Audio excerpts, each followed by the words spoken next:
And another good morning, YouTube. Please hit like, please hit subscribe. We got a friend here today. Jake Seeley is here, so get excited for an exciting show of fantasy football today. We'll kind of review some of the big news from past few days, really, around the NFL. But again, tell your friends and sit back, relax. Let's talk some fantasy football.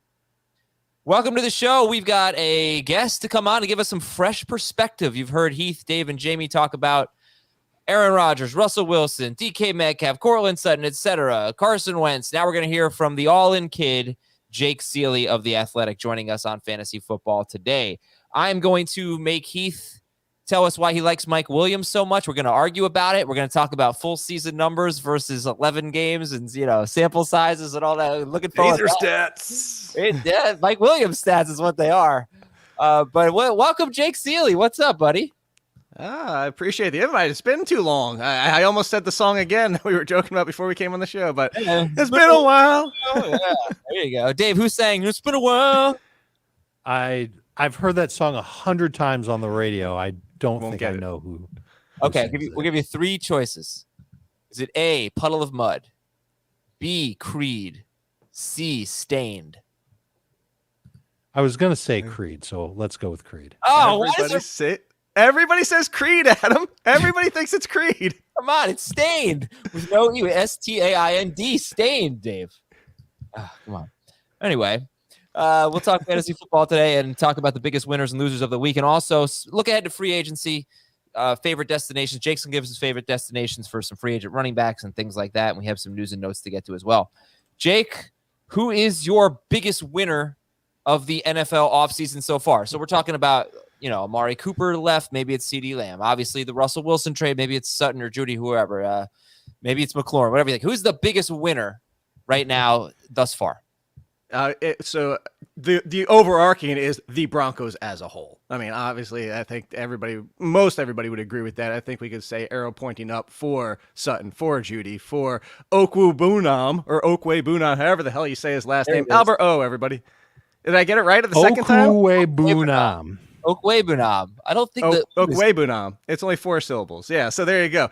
I will say this.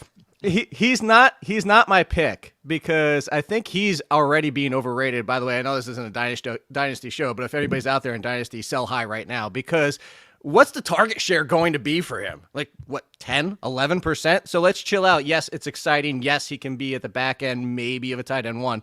But I think the real potential winner here, if we're going off last season, it would be Courtland Sutton for bouncing back of what we expect Courtland Sutton to be. But if you look at profiles and you're saying, where's that connection, that similarity for what worked with Russell Wilson and his style of play? I think Judy gets the bigger edge win-wise. I think you can see both of them in the same range, as in mid-teens, maybe low 20s wide receivers, like say, so 15 to 20, 22, and they have similar numbers. But if you're looking for the one that becomes the new Tyler Lockett, was that connection that you had with Russell Wilson, I would lean Judy. I think both are huge winners, but I would lean Judy, especially for the talent right there. And I think Sutton's going to primarily similarly have a profile kind of like DK Metcalf. So they both win. And for everybody out there, I would not say Albert O, despite his arrow going up.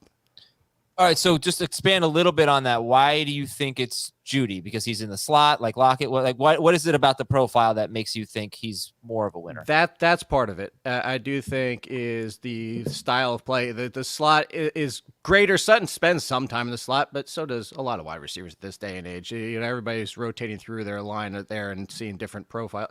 Like, basically, the NFL is copycat, and everybody's like, oh, hey, let's not use one guy one way all the time, and kind of getting that route. But it comes down to the skill of Judy coming out of college, period, is that, Sutton is a great receiver, but Sutton does have limitations of what he can do. I think if we look at Judy coming out of college, what we thought he could be, and the excitement behind Judy, it was that he can do more. He can run crisper routes. At this point, Russell Wilson still attacks downfield, which I was surprised to see. Did you know he led all quarterbacks last year in air yards per attempt? I was shocked by that for Russell Wilson. I would have never guessed he would be number one. I would have guessed with that mallet finger he was going to check in at like 10 or 12.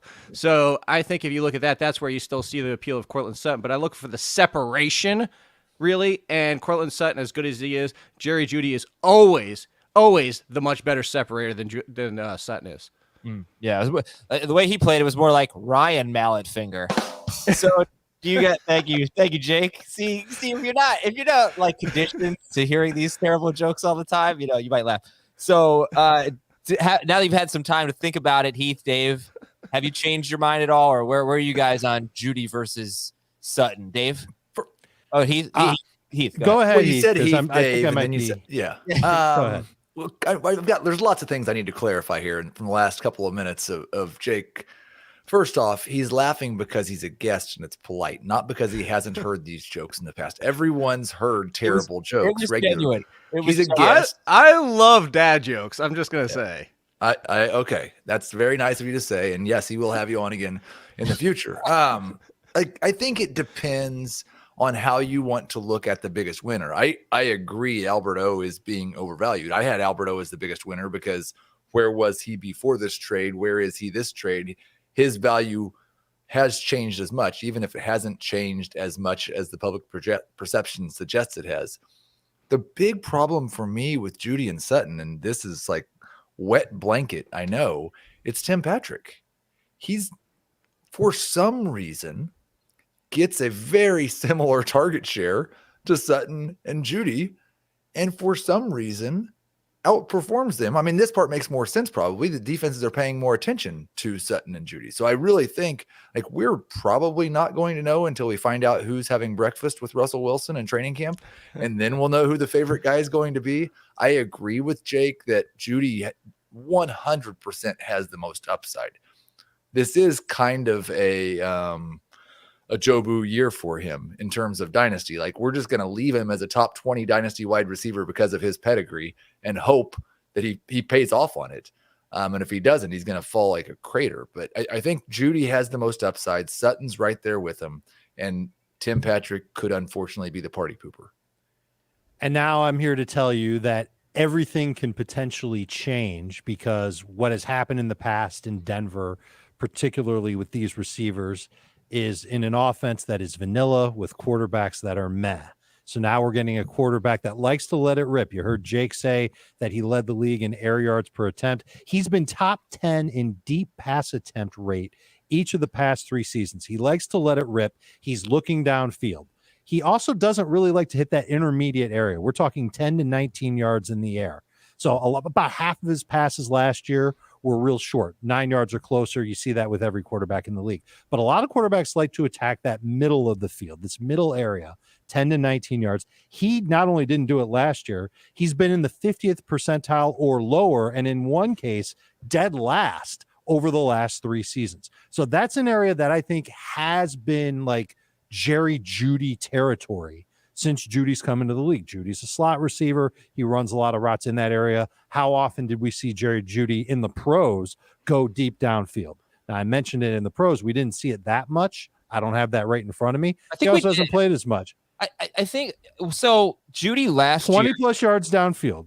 Well, I don't know that but his ADOT as a rookie was fairly high. I'll just say this about Jeudy real quick. I'll let you finish, Dave. But Tyler Lockett played 37% of his slots in the snap and his snaps in the slot. We got you. Jeudy was at 75%, right around there. So he was almost exclusively a slot receiver. But if you go back to his rookie year, he started out as basically a slot receiver, and then the last 8 to 10 weeks, he was almost exclusively out wide. And the ADOT was higher, and the production was up and down. But we also have a new coaching staff, so I think, like you said, we just don't know where it will be, but he has at least shown that he can bounce around. Cortland Sutton is Jake said he does play in the slot sometimes, and he does, but he is very, very much outside almost all the time. Tim Patrick kind of, I think it was about 18% in the slot. So it makes sense for Jeudy to be in the slot, but he has shown that he can play both in and out. Agreed. And he did it in college. He definitely went deep a lot in college too. I pulled it up for you, Dave, while we were talking. Percentage of plays, receptions that went 20-plus yards. Lockett was 30% last year. Metcalf was 15%. And then Patrick led the Broncos at 18.9. Yeah. 18.4 for Jeudy and 15.5 for Sutton. Okay, that's interesting. And what I think is really going to be important is how the new coaching staff, and this is going to be an aggressive offense, they're going to be totally fine with Russell Wilson throwing the football. Where they are going to put Jeudy. How do they view Jerry Jeudy? Is Jerry Jeudy close to Tyler Lockett I know it sounds silly because we've watched Tyler Lockett just break people's ankles, get wide open 30 yards downfield, and he catches those bombs. I've watched enough of Jerry Jeudy, and this is after his high ankle sprain last year, to tell you that he can do those things, maybe not quite as fast as Tyler Lockett, but still fast enough to break away from your average defensive back. I think he could end up being that guy. And the fact, Adam, that you told me that he's played outside quite a bit his rookie year, maybe the coaches will see him that way. They'll put him outside a lot more often than the prior coaching staff did, and that opens him up. Sutton didn't play. I have to point that out. Sutton was right, out. And so that's probably part of the reason. But if he was successful in that role, then I think he'll at least get that opportunity. Now, maybe Nathaniel Hackett's already said, yeah, we love Jerry Jeudy in the slot, and I've missed that. I don't know. But if they keep Jeudy in the slot, I think that hurts him a little bit. I think that limits him a little bit. And I think that opens the door for Sutton and Patrick to get a wider amount of the target share in this offense. If they move Jeudy all around and all over the place, I think he's going to be the best receiver there. And so I'm willing to rank him slightly ahead of Sutton, and both of them maybe like a round to 3 rounds ahead of Patrick. But I've already fallen in love with the idea of drafting. 3 rounds? Yeah, but I'm thinking I don't know if I'm going to get Patrick at that point. But I'm already in love with the idea. For sure. Patrick, they're going to be. You're not getting the other guys. Patrick. Two things. What round are we thinking about? Hold on. What round are you guys thinking about drafting Jeudy and Sutton in? Are we talking? If it was today, off the excitement, if it was today, it would probably be. I wouldn't, but I would assume it's probably like 3rd round at this point. Jeudy, I was going to say so. 4 Yeah, for there's Jeudy, no way I'm thinking 5 for Sutton. Yeah, 4 for Jeudy, 5 for Sutton. That's The 2 things from this point forward, the Broncos head coach on this podcast will be known as Nitin Fanel-Thackett. And the other thing, I don't think we should compare anyone to Tyler Lockett. It's such a huge percentage of the big plays that Tyler Lockett made was after the play was already over for any other quarterback. Russell Wilson's spinning out of something and Tyler Lockett's running to the spot and he's throwing it to him. Yeah. And that was the reason that I felt like he would become close to DK's production. I would guess if you look at like the number of yards gained within the play, DK had a much larger share of his than Lockett. And I don't want to suppose that Judy's going to be the guy, or anybody really in this first year with Wilson is going to be the guy that has a good feel for how to do that and where to go. Mm-hmm. I will say we don't know that. It could very certainly be any one of these receivers that go to Jake. Gets that with Russell, of course. And go to Jake. Go ahead. Okay, I was going to say 2 things. I was actually, so Heath, not to like immediately come back, but I was surprised because I would assume the same thing. DK Metcalf actually had a higher yards after the catch than Tyler Lockett did last year. Oh, I believe. I'm sorry. I meant when plays had broken down and Tyler Lockett just ran to some open part of the field 30 yards. No, I believe that. Okay, yeah. So I could see, and the whole reason I drew the comparison is you're not wrong in saying that. Like, we don't know. Dave just said it. Like, we don't know. This could go any different direction. We're making assumptions on what we think Russell Wilson, the fit is with these wide receivers. You know, what happens if he does eat lunch with Tim Patrick every single day and all of a sudden it's his new Cooper Kupp, just as we saw with Stafford. We probably don't think that's going to happen, but I wanted to come back to something you said earlier. And the one area I do agree with you, Heath, and why I'm down on Albert O is I think that the 3rd option for Russ in Seattle was essentially usually the tight end, although it usually was different tight ends. Yep. Tim Patrick is worlds ahead of any 3rd wide receiver he's had to this point. And I actually do expect this to have more 3 wide receiver value than 2 wide receivers and a tight end. And that's why the other reason I'm down on Albert. So I agree with you that Patrick is probably the value right now for where people are just kind of forgetting him because they're excited for Albert and excited for Sutton and Jeudy potentially being DK and Lockett. What's easier for this Broncos coaching staff to change? How they utilize their receivers or Russell Wilson's tendencies? There you go. How you I don't think they want to change Russell Wilson's tendencies. Right. I agree you know he's going to be a Houdini in the pocket. You know he's going to be pressured. It would have been a sack for Eli Manning. It would have been a sack and a fumble for Daniel Jones. But for Russell Wilson, he's out of there and he's making a play, an impromptu play downfield. And if I want somebody freelancing, it's going to be that'll Jeudy. help all the receivers. What's that? That's true. I was going to say the freelancer should be Jeudy, and that's why I'm with you. Yes, I think all 3 receivers could ultimately benefit from it. But I feel like if Jeudy, especially if he's moved around, could be the one that benefits the most because I think he's got the most juice. I think he's the one that can separate the most. And I think the coaching staff can recognize that and use him differently than what Pat Shurmur did over the past couple of years in Denver. So there is some significant Jerry Jeudy breakout potential. I was crazy for him last year. I'm going to try my best. I promise to not be as crazy about him this year. I've already kind of, shriveled my nose at the idea of taking him in round 3, but I can't say I'm going to shrivel my nose if it's late round 4 and he's there. Can't say I can do that. And this is the last thing, last thing. Okay. I love the idea of drafting Patrick and one of these other Broncos receivers. Thanks for joining us, Jake. Come on now. You should be excited about these guys, right? We just saw what Matthew Stafford did for Cooper Kupp. You want to go back to the Broncos? We saw what Peyton Manning did for Demaryius Thomas. Demaryius Thomas' first year with Peyton Manning was, I think, his third year of his career, just like Jerry Jeudy. And he went from 551 yards to 1,434 yards and 10 touchdowns the following year. Just want to make sure I'm right. Yeah, 2012.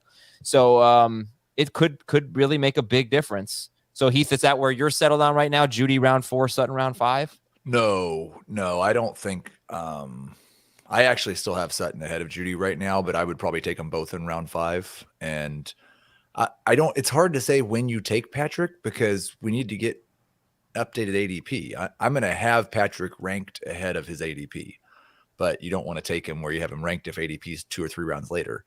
I'm assuming that Patrick's still going to be available in the round 9 or 10 range, but I could be wrong. Yeah. And also trying to make the if people want to be down on Tim Patrick, they're going to say, well, there's never been 3 good options in the passing game for Seattle, but I'm hoping that Denver does what we all wanted Seattle to do and just let him cook, whatever, just throw. What did I say? That in the last 7 years, I think they've never been higher than 16th or 17th in pass attempts per game, Seattle. So let him.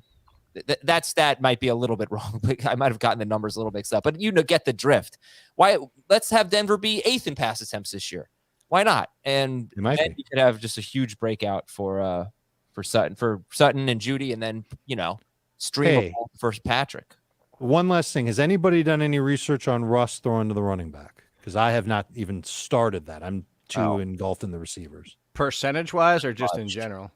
Give me anything that'll make me feel better or worse about DeVonta. There's not any history of Russ throwing running backs that will make you feel better. Yeah, it's probably worse. He was near the bottom throwing to running back. I mean, again, last year when you could argue he didn't really have much because Chris Carson was out for most of the year and the Rashad Penny wasn't a thing till late in the year for about 4 weeks. But I think his entire history for Russ Wilson, I think he's very rarely hit even 20%. He's usually in the teens. Sure. 37 catches in 12 games for Chris Carson in 2020. That might be the best. Yeah, that's pretty good. But 37 catches in 15 games for Carson the year before that. But still, I mean, look, so if that only changes if Hackett insists on it, which he might. Or they throw more. They could help everybody. All right, well, that was a good discussion for Jake's biggest winner of the NFL offseason. Next week, we'll be breaking down the free agency moves on Monday, Tuesday, and Thursday. And we also have March Madness coming up. And we've got a big Hurricanes game in a few hours, Dave. So hell yeah. For that. And we want you to compete against us in our bracket challenge. We want thousands and thousands of entries. The winner is in the podcast league. So you're going to go to cbssports.com/FFT brackets. Is that live right now? To check, because I haven't created the contest. Maybe Schrager did. But we're going to have... it's live. Oh, sweet. Yeah. Awesome. All right. cbssports.com/FFT brackets. You should probably not make your picks yet, though. Join that. And if you win, you're in the podcast league. It's that simple. And it'll be a lot of fun. It's free. And CBS is awesome. So play on there. All right, let's do a who would you rather have. Here we go. Guest of honor gets to go first. Aaron Rodgers or Russell Wilson? Jake? I will take Aaron Rodgers by a hair. I do think Russ can bounce back to that range of where Rodgers is, but my biggest concern about Russell Wilson is that he just doesn't want to run anymore. and last year's numbers were the worst of his career rushing wise, and it was his least fantasy points per game since 2016, which was a very similar season.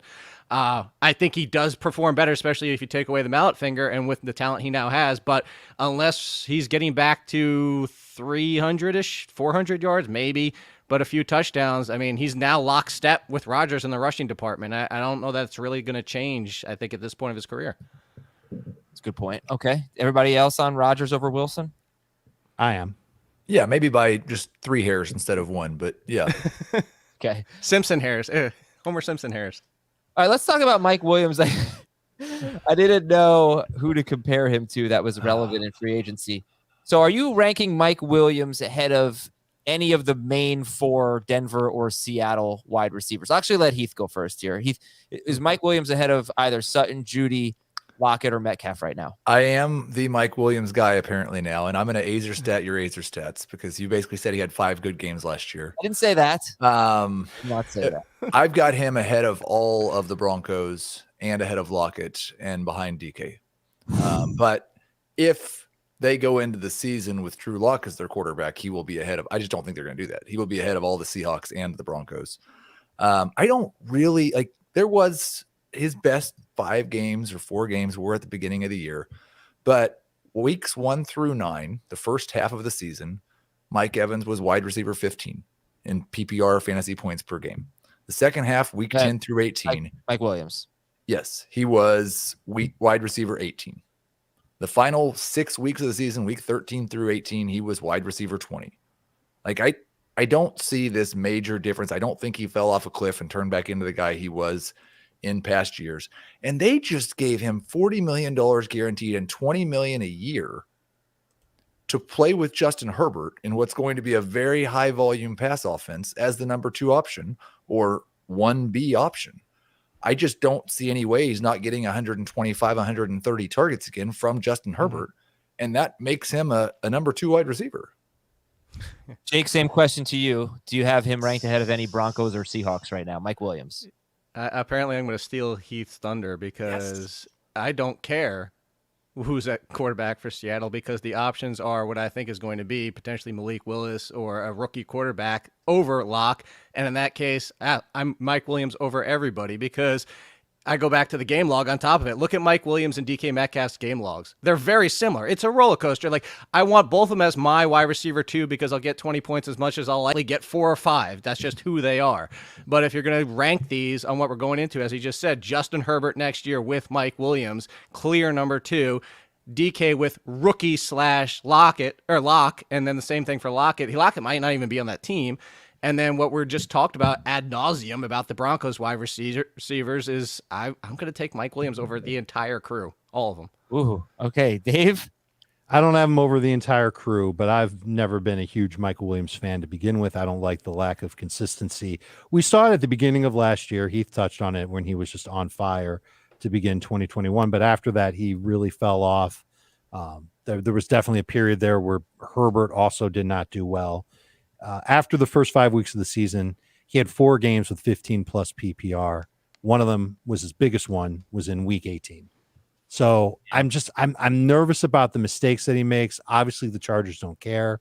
They brought him back. If you told me that he had 120 targets in 17 games, I would tell you, yeah, it's probably right on. He should be drafted as a number 2 receiver. But for now, I'm going to lag on him and could change my mind. Probably depends on what ends up shaking out with the Seattle guys. Which of the wide receivers that we're talking about, the Seattle guys and the Broncos guys, have been or do you think will be more consistent than Mike Williams?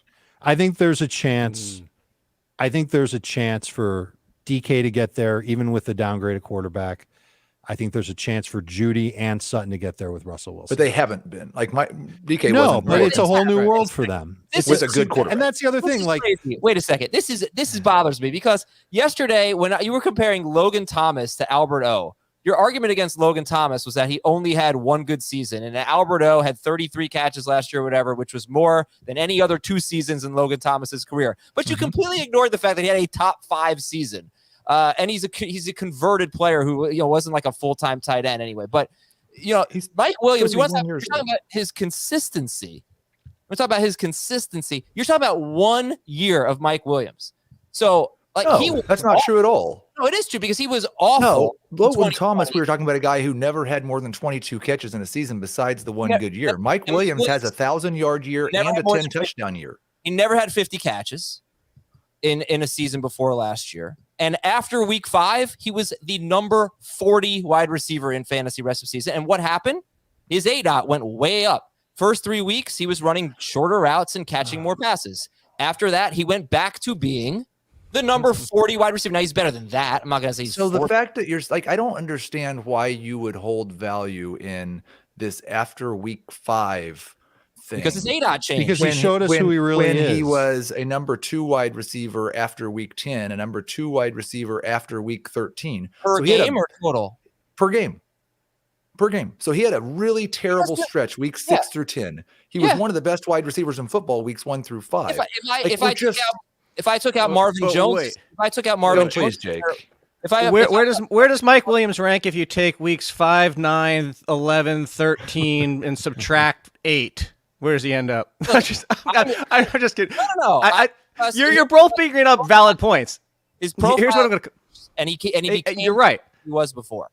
You're not wrong there. I think everybody we're having this debate because it's an open conversation right now. I will say the one way I could change on this, to come back to something what Dave was saying about DK Metcalf, I would say if Lockett gets traded and it's Metcalf blank, even if it is Willis, then Metcalf is the top because we're probably walking into one. That's the number I was going to throw out. Wow. There you go, Dave. I was going to say 140 plus targets. And that would put Metcalf, if things stay the same, and to be clear, I love Malik Willis. I watched all the Liberty games down here in Virginia, so I am a Malik Willis stan from day. Like, don't come at me like you didn't watch the entire season and start like February. Oh, Malik Willis. Shut the hell up. You weren't there in November. But I'm saying it's like he's still the raw throws. I could see 55% completion, that type of thing. But I'm okay with it if it's Metcalf and blank. If it's Metcalf and Lockett, I'm still going to have hesitancy, and I would still probably take Williams very close. I think that it sounds like I hate Mike Williams, and I don't. I'm really just trying to have a debate here. But I don't think that we can say Mike Williams is a consistent performer. And I think if he continues to... I don't think any of them are consistent. Okay, good. That was my point. It wasn't that Mike Williams is consistent. Is that we're comparing 5 either previously bad or inconsistent wide receivers. What is the difference, though? Because I know Jamie's not on the show, but he liked Mike Williams as a late-round pick. We all did. But the comparison he made was DeVonta Parker was going into the last year of his deal. He had a big season. Corey Davis was going into the last year of his rookie deal. He had a big season. Mike Williams going into the last year of his rookie deal. I don't feel super confident that Mike Williams isn't going to turn back into what he was before. Because have a DeVonta Parker-like season. Corey Davis is a little bit different because he changed teams. But I just don't want to pay up for this outlier season when he just made so many mistakes. And the contract is, I think, the biggest boost. And it's not just an outlier season. It's an outlier first 5 weeks of the season. Compare everything after week 5 to his entire career beforehand. And he does have a 1,000-yard season under his belt and a 10-touchdown season under his belt. And he can wipe his brow all he wants. He was never a consistent fantasy performer, which makes those years all the more There are no baffling. consistent fantasy performers we're talking about in this segment. You're kind of true on that because you look at Metcalf he's had back-to-back years where he starts off amazing and then he turns into dog poo. And then with Tyler Lockett, he's been the poster child for inconsistency for the last 4 years. Judy certainly hasn't been there. Sutton hasn't been there. So Heath, you're absolutely right on that. These are all guys that are fairly inconsistent. I just don't know if I can gravitate toward Mike Williams outside of saying he's in the right offense. He's got a great quarterback. He's in line for 120 targets. But we can say those same things for the top 2 Broncos guys, and we'll see what we say about Lockett and Metcalf. Okay, cool. All right, who would you rather have? I do feel, sometimes I try to bring up an opposing viewpoint, and then I end up really arguing for it, and it sounds like that's how I feel. I don't hate Mike Williams. I'm just a little worried that he's going to go DeVonta Parker. Last thing, what round on Mike Williams today? So everybody. I would take Judy, and I would take Judy over him. I'd probably go round 5 or 6 on Mike Williams. I'll say 6. I say 5, 6. That's what I was going to say 4 or 5, but good grief. Tell me Mike Williams has only had 1 good season, and then I definitely take Judy over him. He's had He had 10 touchdowns. Yes, that was great. He had 1,000 yards. That was great. He didn't really put it together. He's had 3 seasons better than Jerry Jeudy. That is true, but that's not how I evaluate players, especially Jerry Jeudy, who has had terrible quarterback play for each of his 2 seasons. It got hurt last year, and now he has Russell Wilson. And look, I could be wrong, sure, but that whole thing is better than Jerry Jeudy. Jerry Jeudy hasn't had his career yet. His career starts now. Okay, come on. Fair. That's how I agree. I mean, that's how we're all going to draft him and everything. That's absolutely correct. Well, that is how we're going to draft him. Would you rather have Terry McLaurin or your favorite, or Mike Williams for Heath and Jake? No. That's Terry's easy over Mike Williams, but I would right now still lean, even as I just said, even with Lockett, I would still take DK Metcalf, because Terry McLaurin for me is, look, we all love Terry McLaurin. We love the talent. We love but look at his past 2 years. 130 plus targets both of the seasons. Wentz upgrade? Question mark? Really? Like, I know Wentz is better. Like, but you look at the numbers. If I gave you a blank A versus B of Heineke versus Wentz last year, you wouldn't be able to guess who's who. They're that close. That's how it is. The biggest difference is Wentz has the touchdown to interception ratio, but there's actually been more aggressiveness downfield from Heineke, and they'll both be the types that, when they get in the end zone, just throw it and potentially get an interception versus like Garoppolo throwing it into the ground instead. But the point being is, I'm saying all this to say is, I don't really think Terry McLaurin's arrow's pointing up. I think he's the same. Like, yeah, he might be a little bit more efficient, but are we really going to say all of a sudden he's going to score 8 touchdowns? I don't think that's who McLaurin is. Like, I just don't see where this quarterback change moves McLaurin way up the charts. A few spots, sure, but I'd still take DK, and I'd have a long thought about, you know what? I'll say this, because Dave loves to say what round. I'll let you take Terry McLaurin and wait 2 rounds to take Mike Williams. Okay. I don't know that we have to go any further than that, or are we good? That was pretty good. Yeah, I like McLaurin over all of them. I also like McLaurin over all of them. I'll say round 4. I feel okay with McLaurin, and the arrow isn't pointing up, but it's not flat. I think it's like at that little, like maybe like a 40-degree acute. The treadmill's on a 3-degree incline. That's how when I used to go on a treadmill, that would be the incline for me. 0.3. There you go. Let's say 0.3 or 3. This is a weird one here. Michael Gallup or DeVonta Smith? Who'd you rather have, Michael Gallup or DeVonta Smith right now? Smith. I'm going to take a receiver coming off an ACL, might not even play the first half of the year. Take my chances.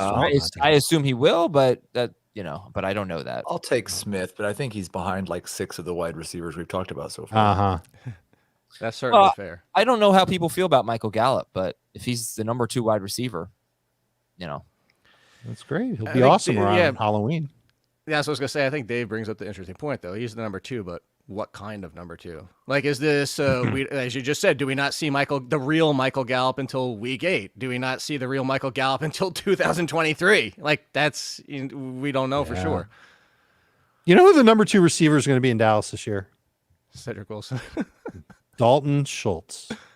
Well, there you go. Did you know Hunter Henry had more targets than Mike Williams 2 years ago? You better hope they don't upgrade that receiving core.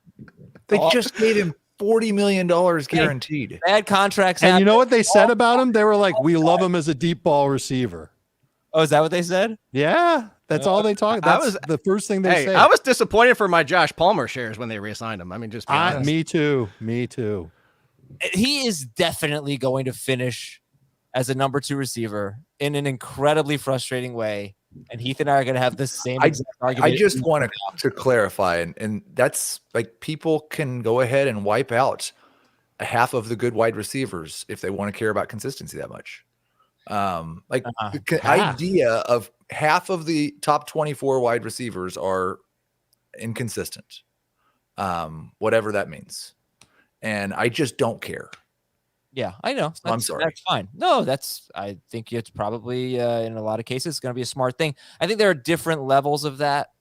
To me, Marvin Jones is always the poster child for this, where he just wasn't as useful as his fantasy production.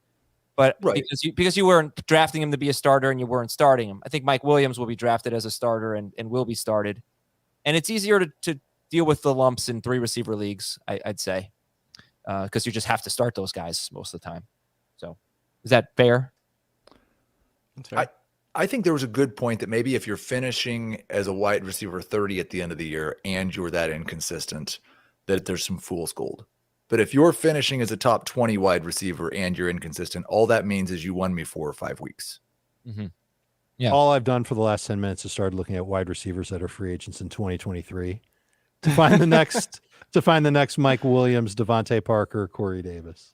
I will say that as you were saying that, thinking of other names, Mike Williams isn't too dissimilar from like Darnell Mooney, honestly, as we're talking about it more. From that up and down throughout the year. Who's in a contract here coming up? Darnell Mooney? Terry McLaurin. Oh. Hey, we'll say this. For everybody out there, I'm not poo-pooing on Dave with this real quick, but I did an article about 5 years ago now on contract year myth. And you had to play at least 25% of the snaps. No, I just, for everybody out there, I know that's not what you're saying. I wanted to clarify that, to say that, is it was legitimately a third of the players improved, a third of the players decreased, and a third of the players held the same. And the held the same was within 5% either direction of their production. So it legitimately means nothing. Okay, I was going to do free agency, but I think I've enjoyed this. It's been a fun conversation, fun debate. Any weekend plans, Jake? I'm actually going to Raleigh to see the Carolina Hurricanes. So there you go. Random. Oh, cool. I know. And I think I might be going to Brooklyn to see the Miami Hurricanes if they play hard, right? So that'll be. They have to win today. And I wish I was going to New Orleans to drink Pat O'Brien Hurricanes. Heath, you gonna go try and watch Hurricanes? Like, I don't know. You gotta get into this conversation somehow. Beach. Yeah, I was trying to think. I think I'm probably going to be coaching a couple of youth basketball games with a bunch of kids that are not my son. But I don't think we're playing any. There's a lot of Hurricane teams down here playing youth basketball. I don't think we're playing any of them this weekend. How are you at Monopoly, Jake? This came up on our last show. Everybody always says they rarely lose, but I rarely lose because I am the go for the corner, orange and red, and I am a manipulated trader just like I am in fantasy. So yeah. I don't know. Be forewarned. I don't know what any of that means, so I'm just going to say that Jake is going to win Monopoly if we ever play together. Jake Seeley, thank you very much for coming on. Follow him at AllInKid and tell us about other podcasts, articles, and all those things. Yeah, or The Athletic, the free agency, as you guys are doing. I have that next week, and my podcast, All in Football, which you can watch on YouTube and FTN. Doing the same thing as you guys. Different days, Tuesday, Wednesday, Thursday for next week, but going to be talking free agency as much as everybody else is next week. So busy week, but a lot of fun for us. And we hope to have you on again soon. Thanks very much for coming on. Thanks, Adam. All right, we'll take a quick break. Everybody. We'll come right back. Not just me. We'll take a quick break, and we'll come right back on Fantasy Football Today. We are back. Heath, we good? I'm good. What do you mean? Okay, no, I just kind of felt like you were mad at me. I was never mad. How is that different from any other episode that the two of you have been on? I have never been mad at anyone on this show today. And in the history of actually legitimately mad over something that happened on a podcast, you have been more mad than anyone else. Oh yeah. Well, you actually legitimately get mad. I remember my first year, I think before I'd ever done a football podcast, after a baseball podcast, I had gotten you so frazzled that you yelled at me for 2 or 3 minutes after the podcast saying this can't happen in multiple obscenities. And Al Melchior was sitting there next to me and he said, "You finally got done. You're out of breath." And Al said, "Adam, I don't know that Heath did anything different than he normally does." What did you do? I just pushed your buttons in an argument to the point to where I think you said it seemed like I was trying to make you look stupid or something, which I can't imagine I would do that. That was what? How many years ago was that? 7. This is today is what? Could have been 3 weeks ago. March 10th. So 5 days from now will be my 7th year anniversary at CBS. So, oh, all right. Yeah. Okay. Well, I've grown up a lot since then, Heath, so I apologize. I hope I have too. Our podcast has certainly grown up a lot. All right. News and notes. Green Bay franchise DeVonta Adams. Seattle's releasing linebacker Bobby Wagner. Tampa Bay, this is actually something worth talking about here. Tampa Bay unlikely to re-sign either Ronald Jones or Leonard Fournette, according to The Athletic. I don't know if this is a huge surprise, but, Dave, give me your quick reaction to that. Going to be a new running back in Tampa Bay this year. Hopefully. Totally not surprised by Ronald Jones being jettisoned. Little surprised by Leonard Fournette, and I think it's really bad for Leonard Fournette's fantasy value. You think about where he was in 2021. Cushy situation, 3 down back, getting handoffs and passes from Tom Brady, fantasy stud. Now Brady's gone. Now Fournette could be gone. Fournette could end up in a timeshare somewhere else.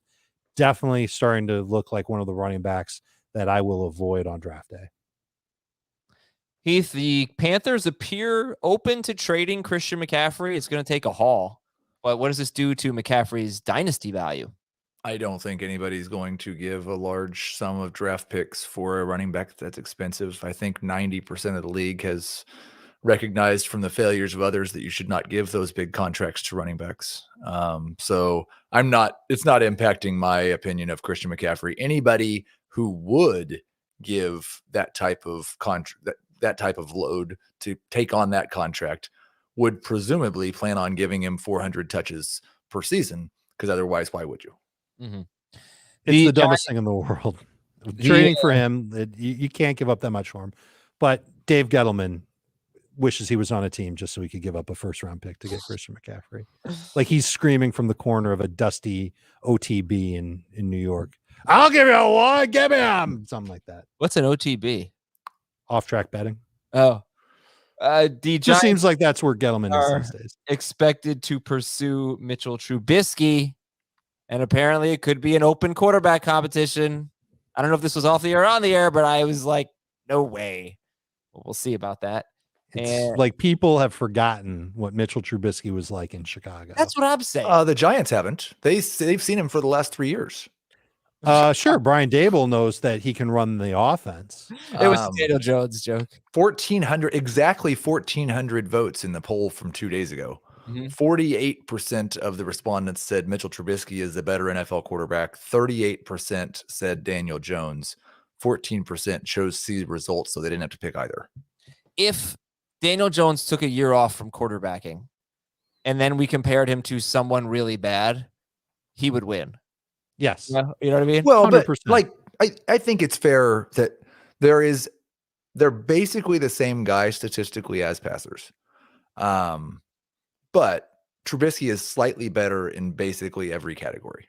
So there's no argument that Jones is better than Trubisky. You can make an argument that Trubisky might be slightly better than Jones. There's nothing better than having one bad quarterback than having 2 bad quarterbacks and letting them compete and rotate in and out of the lineup.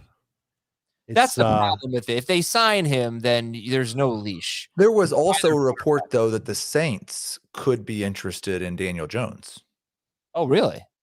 So maybe there's a way that they could send Daniel Jones to the Saints and send him a 4th-round pick, and they'd agree to pay the rest of his contract. I don't know. Could be. He's only got 1 year left, so he'll be a free agent, I think, after this year. I'd like to see Jones play with a better offensive line and in a more aggressive offense. We should talk about that, just not even about Daniel Jones, but the offensive line is, I think, the biggest excuse given to Daniel Jones, and it is terrible. But just keep in mind, 2 years ago, the Chargers had the worst offensive line in football, and Justin Herbert had the best rookie season ever, basically. And last year, the Bengals didn't have the worst offensive line in football. But it was bad. I think it was bottom 5, according to PFF, in pass blocking. So, yeah, it matters to a degree. But also, that interception he threw against, was it the Chiefs on Monday Night Football? Oh, One of the worst plays I've ever seen in my life. Yeah. So it's not just the offensive line. I think that's No. I'm not saying it is. I don't think Daniel Jones has a lot of redeemable qualities. Just said it. He might have a couple of good games. He might be even serviceable if he didn't have because I just think he's too jittery behind the line. A lot of quarterbacks are like that. He's that when you play golf, and I don't do that anymore, but you hit like 1 out of every 10 strokes is amazing. Keeps you coming back to, I could do that. That's Daniel Jones. It gives you these glimpses. Then the other 9, you're in the sand. Yeah. All right, anyway, Or Cleveland like you hit a 350-yard drive and the ball's rolling and rolling and you think it's going to go in the hole and then it falls down into the bunker. right. That's why I don't golf anymore. I got so frustrated with that 350-yard drives that in the bunker. Cleveland has had Derek Carr on its radar, according to the Cleveland Plain Dealer. Let's see where Derek Carr ends up. The Tennessee Titans signed linebacker Harold Landry to a 5-year extension, $87.5 million. The Lions signed Josh Reynolds to a 2-year deal. Any fantasy relevance there? Really happy for him. Not yet. Maybe one of your last picks in a best ball. Pittsburgh is not interested in signing Deshaun Watson, according to the Pittsburgh Post-Gazette, and he actually has a court date on Friday. So we might know a little bit more about his dynasty value, his 2022 value fairly soon. Who tweeted yesterday that if the court date goes well, Deshaun Watson will be a Steeler shortly after? Because that was also out on Twitter yesterday. Huh. Well, I will I'm get looking for it. Did you have anything on the bonus pod? Vikings selling everybody? I've seen some of that. No, I didn't. Like that they want to do the rebuild thing and get Cousins off the books. Dalvin was on the list too. Which Bunch of defensive players as well. It was the real Sean King. Oh, for the Watson Steelers? If hearing if things go well Friday, Deshaun Watson to the Steelers is happening soon after. Wow. I don't know if I buy into that. Okay, let's see what happens. There's some more news that doesn't really matter. So let's go to our emails. fantasyfootball@cbsi.com. I mean, nobody cares. This is some dynasty questions here. This one is from Niall. Sorry, I don't know. And I do that every time, and I always forget, and I'm very sorry. 14-team, 20-man, PPR dynasty league, 3 receivers, 2 flex, 1 QB. I have the 1st and the 4th overall picks in the rookie draft. I will not pick again after that until 3.6. I also have the 2023 first-round pick of the absolute worst team in the league. And that is my only rookie pick next year. So, okay, he doesn't have a lot of picks, but he does have 1 and 4 in round 1 this year, and presumably a very high first-round pick next year, and a 3rd-round pick this year.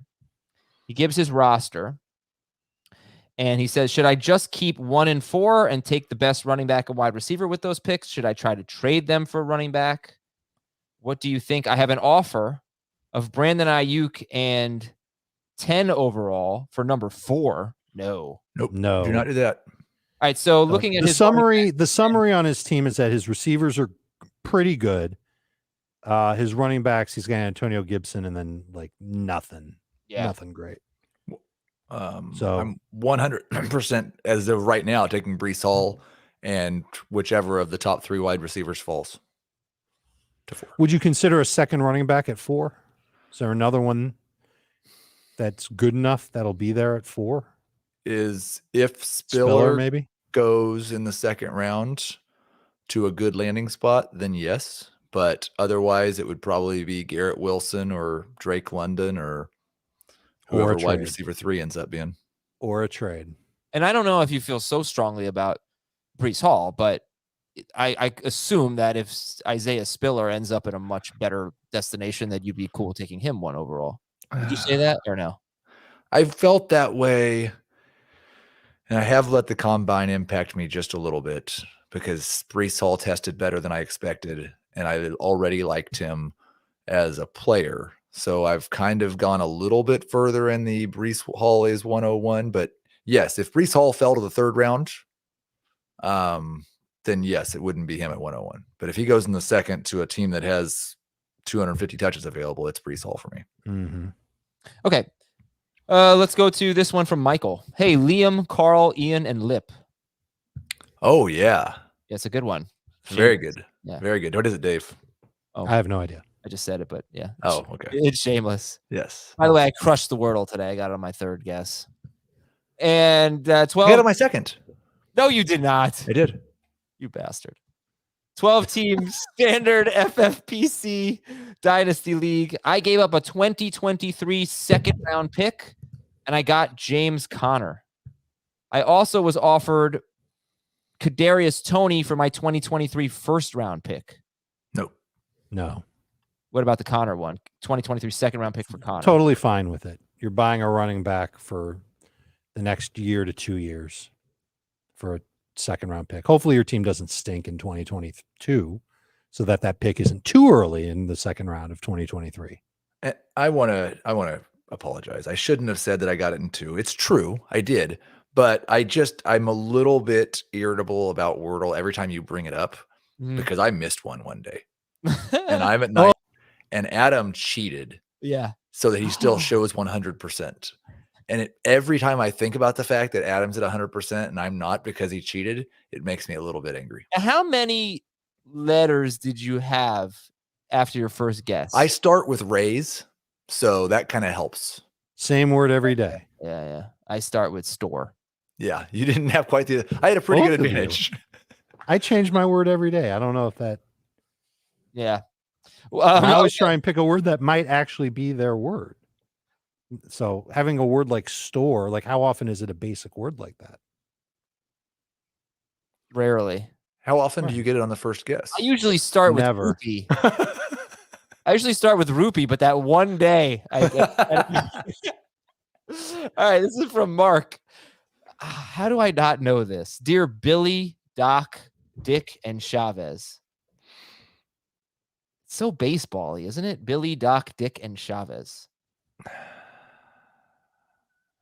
Well, I'm in a dynasty league. I have no true number 1 receiver. It's a 3-receiver super flex league, tight end premium with 2 flex spots.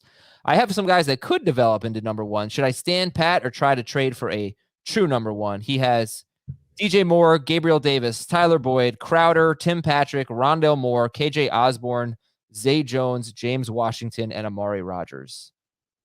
Do not think you have multiple players that could develop into a number 1 personally, but. And I don't know if he's got many combinations of players that he could trade for a true number 1. Like the best case is trading off Moore and Gabe Davis and seeing what you can get for those two together. But I don't know. It would have to be a really good number 1 receiver for me to part with both of those guys. I wonder if now's the time to try and move on from Tim Patrick because there's just so much excitement about the Broncos. Yeah, DJ Moore and someone for a true number 1. Would you guys do that? It'd have to be. Yes. Would you do that for? I mean, DK? I don't think you can right now, right? Would you do that for AJ Brown? Moore and any of these guys for AJ Brown? I'd probably do Moore and Gabe for AJ Brown. I would try and make it Patrick instead of Gabe, but yeah. Dave, I'm a little upset you didn't get the intro. I've never seen the movie, but I feel like you have. Billy, Doc, Dick, and Chavez. No? Scott Fish knows. Young Guns. Never seen it. Really? Didn't Bon Jovi do the soundtrack to that? Oh, yeah. Blaze of Glory. I don't know. Did he do the whole soundtrack? Blaze of Glory is an awesome song. And I know it's from the Young Guns soundtrack, but Scott Fish, can you let me know before I sign off here? Let me know in the chat. That's Heath and Dave. I want to thank Jake Seeley at All In Kid. And thank you to all of you for watching and listening. And looking forward to many, many Mike Williams debates and a bonus pod on Deshaun. We'll have a bonus pod, I'm assuming, some point this weekend. So thanks again, everybody. Have a great weekend if we don't talk to you before Monday. Big week of football coming up. Big week of fantasy football coming up. And we will.